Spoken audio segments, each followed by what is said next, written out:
the sky. ഇതാണ് നമ്മൾ ഇന്ന് ഡിസ്കസ് ചെയ്യാൻ പോകുന്നത്. So how we are going to design not the big ban, നമ്മൾ എങ്ങനെയാണ് ബിഗ് ആവാൻ പോകുന്നത്. Okay, the big Akshay, the big Sandra, okay, അപ്പോ ദ ബിഗ് ശ്രീലക്ഷ്മി, അതാണ് നമ്മൾ നോക്കാൻ പോകുന്നത്. So when you go to school, teachers help you to build up your knowledge. അപ്പൊ അവര് നമുക്ക് ധാരാളം ഇൻഫർമേഷൻ തന്നിരിക്കും. പക്ഷേ ടീച്ചർ എന്ന് പറയുന്ന ആള് ഇൻഫർമേഷൻ പറയുന്നു, ചോദിക്കുമ്പോൾ നമ്മൾ ആൻസർ പറഞ്ഞിട്ട് നമ്മൾ പതുക്കെ ടീച്ചർ നമ്മളെ നന്നായിട്ട് നമ്മളെ ഒന്ന് എൻകറേജ് ചെയ്യുന്നു, അല്ലെ? അതൊക്കെ നല്ല കാര്യങ്ങൾ തന്നെയാണ്. പക്ഷെ ഞാൻ പറയുന്നത് ഈ ടീച്ചേഴ്സും അതേപോലെ പാരന്റ്സും ഒരേപോലെ ചെയ്യേണ്ട ഒരു കാര്യമുണ്ട്. എന്താണത്? They have to make the students aware about the purpose of acquiring knowledge. നമ്മൾ ഒരു സ്കൂളിലേക്കോ കോളേജിലേക്കോ പോകുമ്പോൾ ഒരു ടീച്ചർ നമുക്ക് മാത്സ് എന്ന് പറഞ്ഞു തരുന്നത്, അല്ലേ? No, that is knowledge. പക്ഷെ ഈ മാത്സ് നമ്മൾ എവിടെ അപ്ലൈ ചെയ്യാൻ പോകുന്നത്? That is more important. അപ്പൊ നിങ്ങൾ എന്തിനാണ് നോളജ് അക്വയർ ചെയ്യുന്നത്? This is not just for mugging up that knowledge and just vomiting it out. No, we have to apply somewhere. അപ്പോൾ എവിടെയാണ് നമ്മൾ അപ്ലൈ ചെയ്യേണ്ടത്? അങ്ങനെ അപ്ലൈ ചെയ്യാനുള്ളതാണ് എന്നാണ് ഒരു ടീച്ചർ പറഞ്ഞു തരേണ്ടത്. അപ്പൊ അത് പാരന്റ്സും അതിന്റെ ഒരു ഭാഗമായിട്ട് അവരോടൊന്ന് പറയണം. അല്ലാതെ it is not just for making a good score or scoring good marks, high marks, no, nothing. അപ്പോ നമ്മൾ ആലോചിക്കേണ്ടതാണ്, what is the purpose of my study? ഞാൻ എന്തിനാ പഠിക്കുന്നത്? എന്തിനാ? It is not just for getting a good mark. അല്ല, ആ mark എന്ന് പറയുന്നത് നിങ്ങൾക്ക് ഒരിക്കലും എവിടെയും യാതൊരു രീതിയിലും പ്രയോജനപ്പെടാൻ പോകുന്നില്ല. It will help you only for one thing, to get admission to the next institution. That's all. See, when you go to school, your teacher comes and teaches you. നിങ്ങൾ ഇന്ന് വരെ നിങ്ങളെ പഠിപ്പിച്ച ഏതെങ്കിലും ടീച്ചറോട് ടീച്ചറെ പഠിച്ച സർട്ടിഫിക്കറ്റ് കാണണ്ടേ എന്ന് ചോദിച്ചിട്ടുണ്ടോ? ടീച്ചറിന് എത്ര മാർക്ക് ഉണ്ടായിരുന്നു ചോദിച്ചിട്ടുണ്ടോ? ഇല്ല, ഒരിക്കലും നമ്മൾ ചോദിക്കില്ല. പക്ഷെ നമ്മൾ ഒരു കാര്യം നോക്കും, അല്ലെ? എന്താ നോക്കുന്നത്? ടീച്ചർ പറഞ്ഞു തരുന്നത് നമുക്ക് മനസ്സിലാവുന്നുണ്ടോ എന്ന് നോക്കും. ആ ടീച്ചർ പറഞ്ഞു തരുന്നത് നമുക്ക് നല്ലപോലെ മനസ്സിലാണ്ട് നമ്മൾ പറയും, യാ, ഗുഡ് ടീച്ചർ, നല്ല ടീച്ചറാന്ന് പറയും. ടീച്ചർ പറഞ്ഞു തരുന്നത് നമുക്ക് മനസ്സിലായില്ലെങ്കിൽ, ഒന്നും മനസ്സിലായില്ല എന്ന് പറയും. ദാറ്റ് മീൻസ് ടീച്ചറിന് ടീച്ചിങ് സ്കിൽസ് ഉള്ളപ്പോഴാണ് നമുക്ക് ആ ടീച്ചറിനെ ഇഷ്ടപ്പെടുന്നത്, കണ്ടോ? So to become a teacher, you should learn, you should have knowledge, but along with that she needs teaching skills. ഇതിപ്പോ കേട്ടുകൊണ്ടിരിക്കുന്നവർക്ക് ആർക്കെങ്കിലും ഒരു ടീച്ചർ ആവണം എന്ന് ആഗ്രഹമുള്ളവരുണ്ടെങ്കിൽ ഇവരിപ്പോഴേ ആലോചിച്ചോളാം, എങ്ങനെയാണ് എന്റെ ക്ലാസ്സിലെ കുട്ടികളെയൊക്കെ എനിക്ക് ഇങ്ങനെ ക്യൂരിയസ് ആയിട്ട് ഇരുത്താൻ പറ്റുക, എങ്ങനെയാണ് എനിക്ക് ഒരു ഇൻസ്പയറിംഗ് ടീച്ചർ ആകാൻ പറ്റുക, സോ ദാറ്റ് ദ ടീച്ചർ എന്നെ കാണുമ്പോൾ തന്നെ കുട്ടികൾ യെസ് മിസ് എന്ന് പറയണം, അല്ലെ? ഭയങ്കര ആവേശം നമുക്ക് നമ്മളെ കാണുമ്പോൾ തന്നെ. അപ്പൊ നിങ്ങൾ ആലോചിക്കേണ്ടതാണ്, can I become an effective diabetologist? No. How can I become a good or effective policeman? How can I become a police commissioner? Effective ennulla vaakunda avade. Don't become a sada policeman.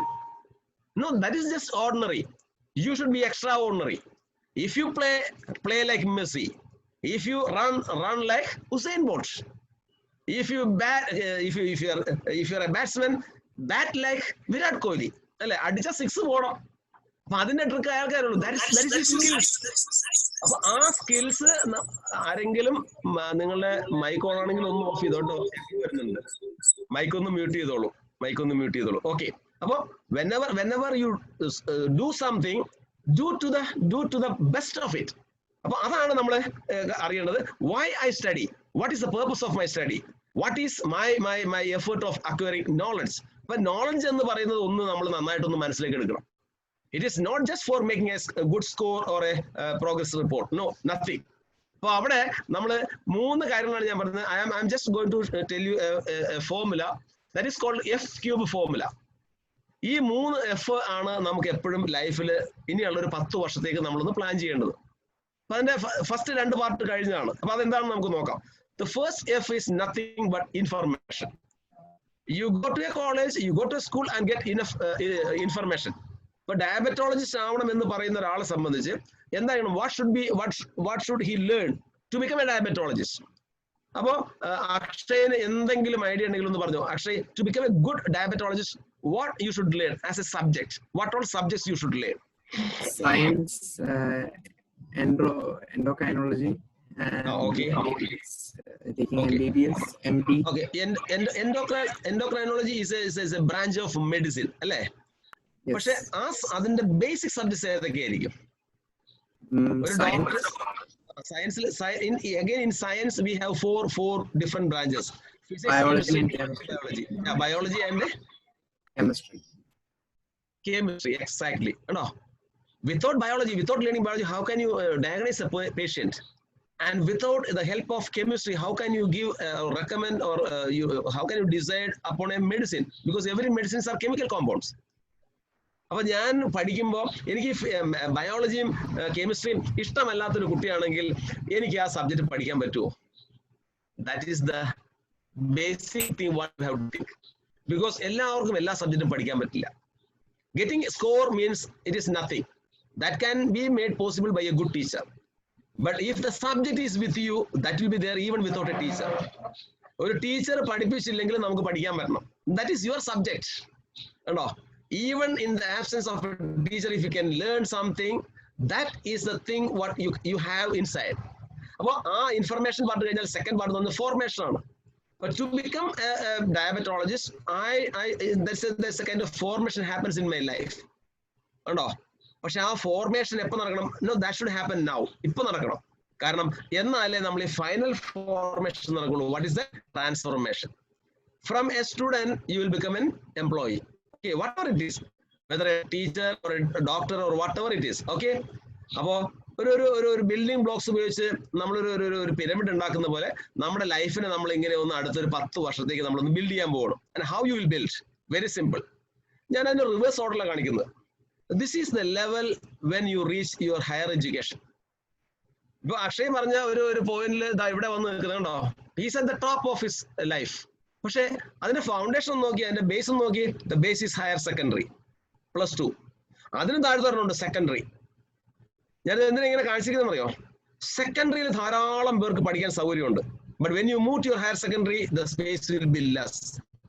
And again, when you move to the higher education level, space will be very less. So if you are not competent, you will be squeezed out. നമ്മളെ തള്ളി പുറത്തായി കളയും. ഉണ്ടോ? അപ്പോ സെക്കൻഡറിയിൽ പഠിക്കുന്ന ഒരു കുട്ടിക്ക് full A+ കിട്ടി എന്ന് പറഞ്ഞാൽ it's not a big thing. Higher സെക്കൻഡറിയിൽ ഒരു ഫുൾ A+ കിട്ടി എന്ന് പറഞ്ഞാൽ it's not a big thing. But when you reach to the top, there will only 10% will be reaching there. അപ്പൊ നമ്മൾ അതിനുള്ളൊരു നല്ലൊരു എഫേർട്ട് എടുക്കാൻ നമുക്ക് പറ്റണം. അപ്പൊ ചിലരിങ്ങനെ ആലോചിച്ചിട്ട് പോലും ഉണ്ടാവില്ല ഞാൻ എങ്ങോട്ടൊക്കെ പോകും. ചിലർ എന്നോട് ചോദിക്കും, സാറേ ഞാൻ എങ്ങോട്ട് പോകും? So I will show you certain sectors. Okay, നമ്മുടെ ഒരു കരിയറിനെ കുറിച്ച് ആലോചിക്കുമ്പോൾ നമുക്ക് കുറേ വിവിധ ഏരിയകൾ നമുക്കത് കാണാം. The first one I should say it is corporate. If you want a corporate job, your education, your formation should be something different. But if it is with the defense, army, navy, air force, ആലോചിച്ചോളണം. ഇവിടെ നമ്മുടെ mark മാത്രം മതിയോ? You need physical measurements. ശരീരത്തിന് അളവ് വേണം. You should have that required height. You should have that weight. Eyesight വേണം. If you are colorblind person, you cannot join Indian Air Force as a pilot. You cannot become the captain of a ship because you lack your strength of identifying colors. Basic colors identify ചെയ്യാൻ പറ്റുന്നില്ലാത്ത ഒരാളെ ഒരിക്കലും അത്തരം ജോലികൾ എടുക്കില്ല. കേട്ടോ? ഇനി അതല്ലെങ്കിൽ നമ്മളൊന്ന് ആലോചിച്ച് നോക്കുക. സർവീസ് അല്ലെ, ഒരു ഗവൺമെന്റ് സർവീസ് ആവാം, നമുക്ക് വേണമെങ്കിൽ ഒരു പ്രൈവറ്റ് സർവീസ് ആവാം, what ever it is. Or you can think about something called social work. That's also an area of career, no issue. No. Or you can think about something called an industrial job. Be part of a company, industrial establishment. എനിക്കൊരു production employee ആയിട്ട് മാറാൻ താല്പര്യമുണ്ടോ? ഒരു production engineer ആവാൻ താല്പര്യമുണ്ടോ? Or you can think about something called freelance. Okay, cinema നടന്മാരെ കണ്ടല്ലേ, അവർ ഫ്രീലാൻസേഴ്സ് ആണ്. അവർക്ക് ഇഷ്ടമുണ്ടെങ്കിൽ അഭിനയിക്കും, ഇഷ്ടമില്ലെങ്കിൽ അഭിനയിക്കില്ല. നമ്മൾ സ്റ്റോറി വായിച്ച് കേൾപ്പിക്കും, അവർക്ക് താല്പര്യമുണ്ടെങ്കിൽ അവർ അഭിനയിക്കും. So these are the way. The list is not complete, but still, just to make you understand, we have different sectors. I just wrote this. Okay, പക്ഷേ ഒരു 12th പാസ്സായ കുട്ടിക്ക് ഭയങ്കര കൺഫ്യൂഷൻ ഉണ്ടാക്കുന്ന ഒരു പ്രശ്നമാണിത്, കണ്ടോ? Because the world of careers is open to 12,750 and diabetology is just one among that. Okay, അപ്പൊ നമുക്ക് ഈ 12,750 ഇങ്ങനെ കണ്ടിട്ട് ആകെ നമ്മൾ ഞെട്ടിത്തെരിച്ച് അയ്യോ എന്ന് പറഞ്ഞ് നിൽക്കേണ്ട കാര്യമില്ല. അക്ഷയ് വളരെ ക്ലിയർ ആയിട്ട് വളരെ സ്പെസിഫിക് ആയിട്ടൊരു കാര്യം പറഞ്ഞു. I want to become a diabetologist. It's very concrete. അപ്പൊ വളരെ ഫോക്കസ്ഡ് ആയിട്ട് നമുക്ക് അങ്ങനെ തീരുമാനം എടുക്കാൻ പറ്റണം. Or somebody may think I should become an engineer. No, that is very good, fantastic. നല്ല ഏരിയ ആണ്. Because always the engineers build the nation. Or somebody can think about become a bank officer. ഇപ്പോൾ ഇന്ത്യയിലാണെങ്കിൽ നമുക്ക് ഇന്നുള്ള biggest bank in India State Bank of India. You can think about that also. No issues. So ചിലർ പറയും അയ്യോ അതൊന്നും വേണ്ട, എനിക്ക് 4 കൈയുള്ള കോട്ടൊക്കെ ഇട്ട് വക്കീലായിട്ട് ഇങ്ങനെ വവ്വാല് പറന്നു നടക്കുന്ന പോലെ കണ്ടോ, കേരള ഹൈക്കോടതി നിൽക്കുന്നത് കണ്ടോ. ഇപ്പൊ വേണമെങ്കിൽ നമുക്ക് ഒരു ജഡ്ജ് ആവാം, ഒരു അഡ്വക്കേറ്റ് ആവാം. No to the world of legal studies. കണ്ടോ, ചിലർ പറയും അല്ല എനിക്കൊരു നല്ലൊരു അഗ്രികൾച്ചറിസ്റ്റ് ആയാൽ മതി. പക്ഷെ this is going to happen in next 10 years. We are always striving for mechanized farming. Precision farming methodologies വരുമ്പോൾ നമ്മൾ IT, അതായത് ഇൻഫർമേഷൻ ടെക്നോളജി എനേബിൾ ചെയ്തിട്ടുള്ള ഫാമിംഗ് മെത്തഡോളജീസ് നമ്മൾ അഡോപ്റ്റ് ചെയ്തുകൊണ്ടിരിക്കുന്നു. കണ്ടോ, അപ്പൊ പ്രിസിഷൻ ഫാമിംഗ് വെർട്ടിക്കൽ ഫാമിംഗ് എന്നൊക്കെ കേൾക്കുമ്പോൾ ഇനി പേടിക്കേണ്ട കാര്യമില്ല. And the next revolution is going to not happen in the area of industrialization. This is going to happen in the area of agriculture. അപ്പൊ അഗ്രികൾച്ചർ എന്ന് പറഞ്ഞൊരു ഫീൽഡിലേക്ക് പോകേണ്ട ആൾക്കാർക്ക് വളരെ നന്നായിട്ട് പോവാം. ബയോളജി ഇഷ്ടമുള്ള കുട്ടികൾക്ക്, ബയോളജിയിൽ ബോട്ടണി ഇഷ്ടമുള്ള കുട്ടികൾക്ക് നന്നായിട്ട് ഇതിനകത്തേക്ക് പോവാം. Okay, or you can think about running a very high tech dairy farm. ഉണ്ടോ, everything is mechanized. ഒരാൾ മതി ആ ഫാം മുഴുവൻ നോക്കാൻ, ഒറ്റൊരാൾ മതി. ഉണ്ടോ, ഒരു 100 പശുക്കളുണ്ടെങ്കിൽ ആ 100 പശുക്കളെയൊക്കെ ഒറ്റൊരാൾക്ക് നോക്കാൻ പറ്റും. ഉണ്ടോ, അപ്പോ ഞാൻ പറയുന്നതാണ്, let the children enter into the room of their thoughts. ഉണ്ടോ, നമ്മളൊന്ന് പതുക്കെ ആലോചിക്കാൻ തുടങ്ങുന്നു, എല്ലാവരും ഒന്ന് ആലോചിക്കാൻ തുടങ്ങുന്നു. What am I good at? എല്ലാവരും എല്ലാറ്റിലും ഒരേപോലെ ബ്യൂട്ടിഫുൾ ആയിക്കൊള്ളണമെന്നില്ല, എല്ലാവർക്കും ഒരേപോലെ അത് ആക്സസ് ചെയ്യാൻ പറ്റിക്കൊള്ളണമെന്നില്ല. Because we have something called core strength. ചിലർക്ക് സയൻസ് ഭയങ്കര ഇഷ്ടമായിരിക്കും, ചിലർക്ക് സോഷ്യൽ സയൻസ് ആയിരിക്കും വളരെ ഇഷ്ടം, ചിലർക്ക് ലാംഗ്വേജ് ഭയങ്കര ഇഷ്ടമായിരിക്കും. മറ്റു ചില ആൾക്കാരെ സംബന്ധിച്ച് മാത്സ് എന്ന് പറഞ്ഞാൽ പിന്നെ അവർക്ക് പുസ്തകം താഴ്ത്തി വെക്കാനേ തോന്നില്ല. അപ്പോൾ ശരിക്കും ആലോചിക്കുക, ചിലർക്ക് അതൊന്നും ആയിരിക്കില്ല. ചിലർക്ക് നല്ലപോലെ പാട്ട് പാടാൻ ഇഷ്ടമുണ്ടാവും, ചിലർക്ക് നന്നായിട്ട് ഡ്രോ ചെയ്യാൻ ഇഷ്ടമുണ്ടാവും. പിന്നെ നന്നായിട്ട് ഡ്രോ ചെയ്യാൻ അറിയാവുന്നവർക്ക് പോകാവുന്ന ഏരിയകളാണ് ഡിസൈൻ, അതേപോലെ ആർക്കിടെക്ചർ. ഉണ്ടോ, അപ്പൊ ബിഗ് ബെൻ എന്ന് പറയുന്നത് ആദ്യം ഒരാൾ വരച്ചുണ്ടാക്കണം. somebody should draw it and the idea will be conceived from a group of people. കുറെ പേര് കുറെ ഐഡിയ പറയും, എന്നിട്ട് അതിൽ നിന്ന് നമ്മൾ ചിലത് വരച്ചുണ്ടാക്കിയവരെ കാണിക്കും. ഇങ്ങനെയാണോ നിങ്ങൾ ഉദ്ദേശിച്ചത്? ഇങ്ങനെയല്ല. again he will redraw. ഉണ്ടോ, എന്നിട്ട് അതൊക്കെ കളർ ചെയ്ത് നല്ല ഭംഗിയായിട്ട് കാണിച്ചു കൊടുക്കും. ഇങ്ങനെയാണോ എന്നൊക്കെ ചോദിക്കും. ഉണ്ടോ, അപ്പൊ നിങ്ങളൊന്ന് ആലോചിച്ച് തുടങ്ങിക്കോളാം, what am I good at? എനിക്ക് ഏതാണ് ഏറ്റവും ഇഷ്ടമുള്ള ഏരിയ ഏതാണ്? Am I good at my science, or am I good at my social science, or am I good at my language? Whatever it is, we have options. പക്ഷെ ഞാൻ ഒരു കാര്യം മക്കളോട് പറയാം, അത് കണ്ടുപിടിക്കാൻ ഇതുവരെ യന്ത്രമൊന്നും ഉണ്ടായിട്ടില്ല. കണ്ടോ, ഇതിപ്പോ ഞാനിങ്ങനെ ഒന്ന് വെറുതെ ഒരു സാധനം ഇങ്ങനെ കിട്ടിയപ്പോൾ നിങ്ങളെ കാണിക്കാൻ വേണ്ടി എടുത്താ. നമ്മുടെ ഈ തലച്ചോറ് എന്ന് പറഞ്ഞിട്ട് ജസ്റ്റ് 1400 grams. പക്ഷെ അത് എടുത്തു വെച്ചിട്ട് നമുക്ക് ഇതിനകത്ത് സയൻസ് ഉണ്ടോ, ഇതിനകത്ത് ബയോളജി ആണോ കൂടുതൽ, ഞാൻ ഡയബറ്റോളജിസ്റ്റ് ആവോ, ഞാൻ എഞ്ചിനീയർ ആവോ എന്നും നോക്കാൻ പറ്റില്ല. Okay, that you have to decide. നമ്മളൊരു ഡിസിഷൻ അവിടെ എടുക്കുകയാണ്. കണ്ടോ, പക്ഷെ ഇനി ഞാൻ പറയുന്നത് ശ്രദ്ധിച്ച് കേൾക്കണ്ട കേട്ടോ. ഒരു ഡയബറ്റോളജിസ്റ്റ് ആവണം എന്ന് പറഞ്ഞാലും, ഞാനൊരു ടീച്ചർ ആവണമെന്ന് പറഞ്ഞാലും, ഒരു എഞ്ചിനീയർ ആവണമെന്ന് പറഞ്ഞാലും, it is not just knowledge will help you and knowledge will not help you. Knowledge has a limitation. അതിനപ്പുറത്ത് you have to develop something called skill sets. ഒരു എഞ്ചിനീയർക്ക് വേണ്ടത് എഞ്ചിനീയറിംഗ് സ്കിൽസ് ആണ്, ഒരു ടീച്ചർക്ക് വേണ്ടത് ടീച്ചിങ് സ്കിൽസ് ആണ്, ഒരു ഡോക്ടർക്ക് വേണ്ടത് ഡയഗ്നൈസിങ് സ്കിൽസ് ആണ്. ഉണ്ടോ, അതേ സമയത്ത് നിങ്ങൾ ആലോചിച്ച ഒരു പോലീസ് ഓഫീസർക്ക് വേണ്ടത് ഇൻവെസ്റ്റിഗേറ്റിംഗ് സ്കിൽസ് ആണ്. അപ്പൊ ഓരോരുത്തർക്കും ഓരോ സ്കിൽ സെറ്റ്സ് ഉണ്ടാവും. പക്ഷെ അതിൽ ഏതാണ് ഏറ്റവും നന്നായിട്ട് നമ്മൾ ഉള്ളത് എന്നാണ് നമ്മൾ നോക്കുന്നത്. പക്ഷെ ഒരു കുട്ടി അയാൾക്ക് ഒരു ജോബിലേക്ക് പോകണമെങ്കിൽ, ഒരു കരിയറിലേക്ക് പോകണമെങ്കിൽ definitely he needs something called knowledge. Knowledge ഇല്ലാതെ പറ്റില്ല. പക്ഷെ ആ നോളജിനെ നമ്മൾ എന്ത് ചെയ്യണം? അത് നമ്മൾ പതുക്കെ കൺവേർട്ട് ചെയ്യണം. എന്തായിട്ട് കൺവേർട്ട് ചെയ്യേണ്ടത്? You should convert that into skills. ഉണ്ടോ, so you learn something in physics, you learn something mathematics.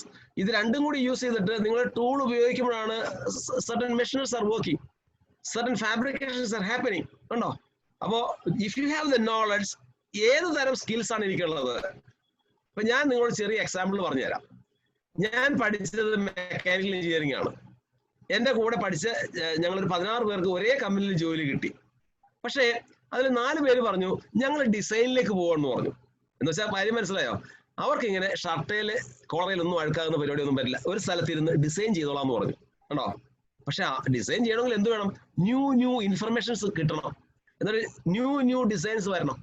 അപ്പൊ അവർ ഇൻഫർമേഷൻ പേഴ്സണാലിറ്റിയാണ്. അപ്പൊ നമ്മുടെ പേഴ്സണാലിറ്റി മാറ്റേഴ്സ് എ ലോട്ട്. വേറെ കുറച്ച് പേര് പറഞ്ഞു ഞങ്ങൾ പ്രൊഡക്ഷൻ എഞ്ചിനീയറിംഗിലേക്ക് പോകോളാന്ന് പറഞ്ഞു. അവർ പ്രൊഡക്ഷനിലേക്ക് പോയി, അവർ ഗിയർ വീൽസ് ഒക്കെ ഉണ്ടാക്കാൻ തുടങ്ങി.